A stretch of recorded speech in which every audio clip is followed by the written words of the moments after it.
If you don't set healthy boundaries, you are most likely to be at the mercy of everyone around you. And why would you want to do that?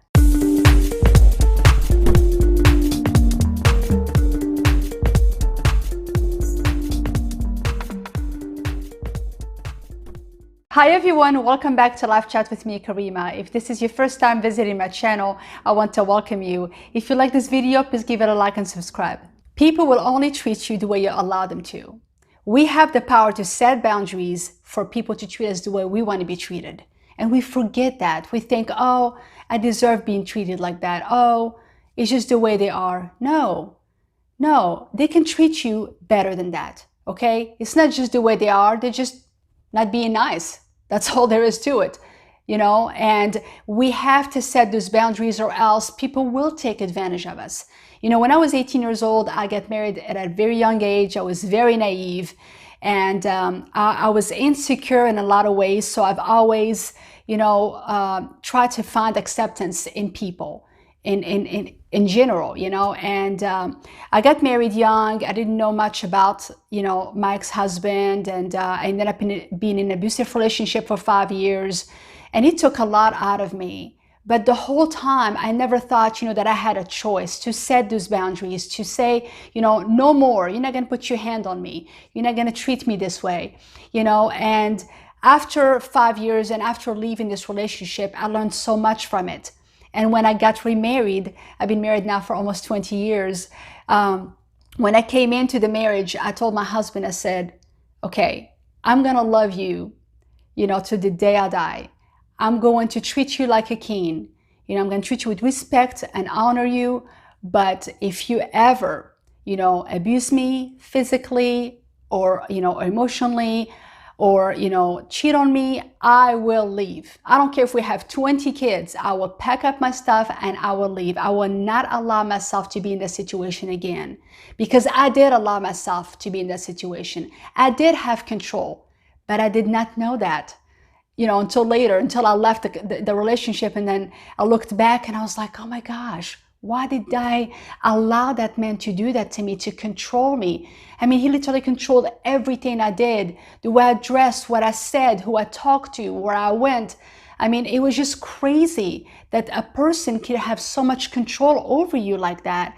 And, you're just blind. You're blind to it. And so I was just so grateful and thankful to God after I became a Christian, that he got me away from that, and I was able to see the situation for what it really is.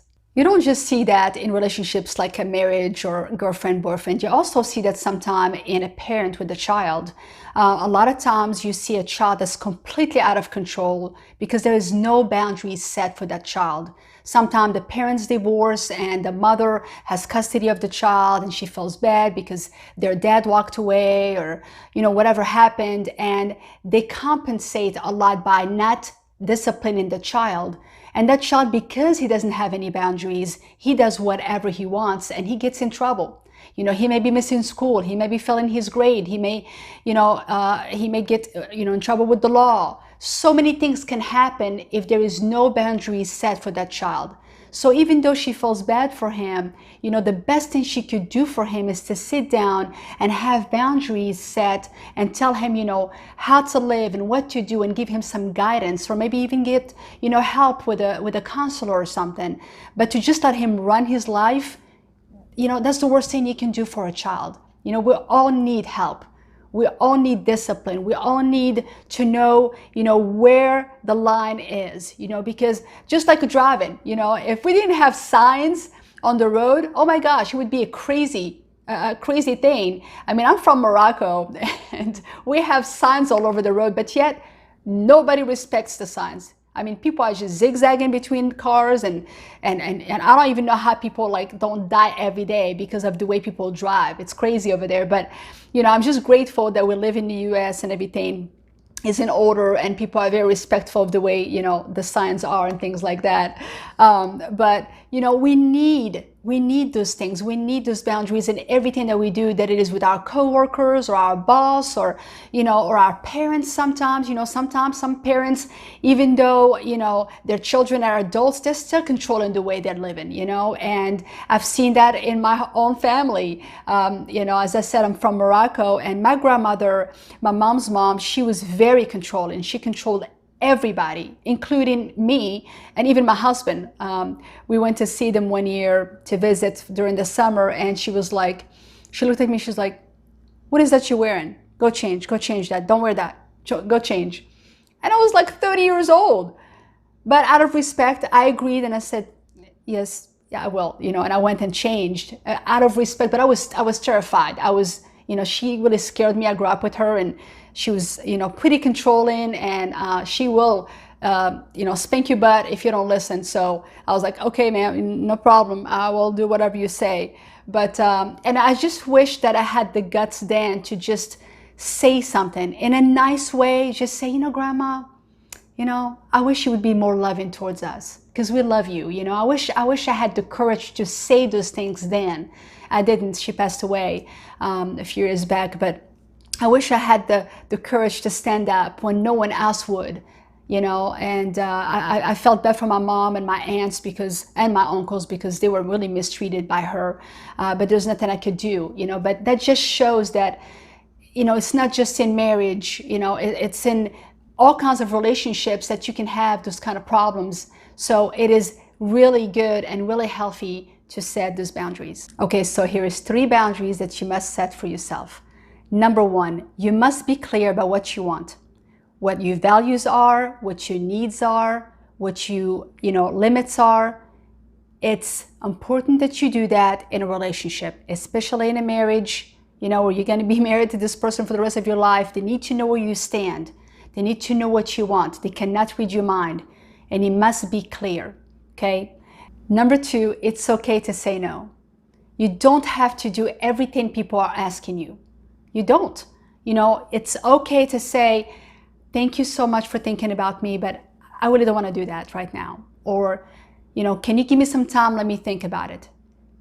There's nothing that you need to do right away. If someone comes up to you, that it is, your husband or your children or your family or your friends or your coworkers, "Hey, can you do this?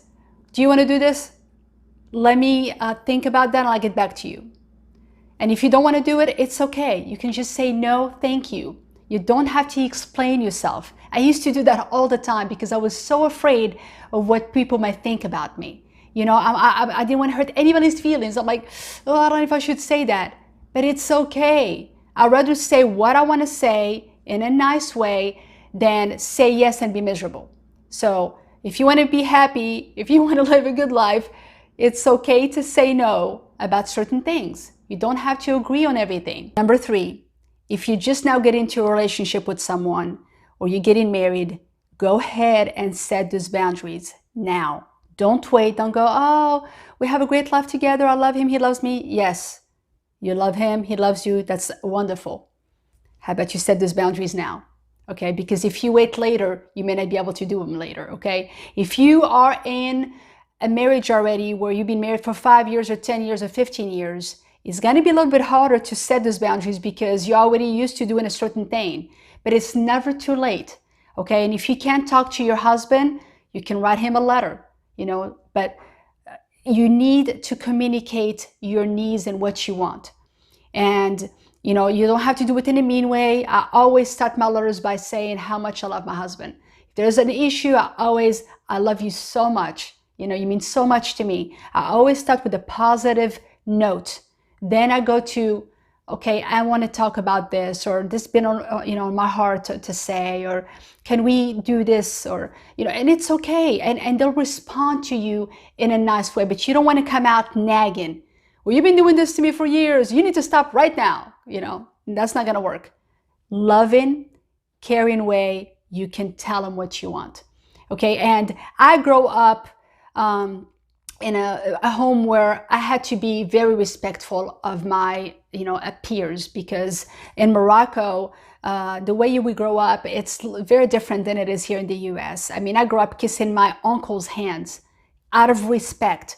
You don't kiss anybody on the cheek like in France, which I grew up there as well, but you kiss them on the hand as a sign of respect. And like my grandmother would kiss her on the forehead as another sign of respect. And so I grew up in a way where you're supposed to be very loving, very, very nice, serving people. And so I've always got run over by people because I'm too nice sometimes. And my mom has this say where she says, too nice, too stupid. And I think sometimes I am. I'm too nice and I'm too stupid. But, it's like some people just take advantage of that. And I hate that they do that because they mess up the stuff for the other people, who are nice. And so I always try to, assess the situation and then make a decision on what I'm going to do.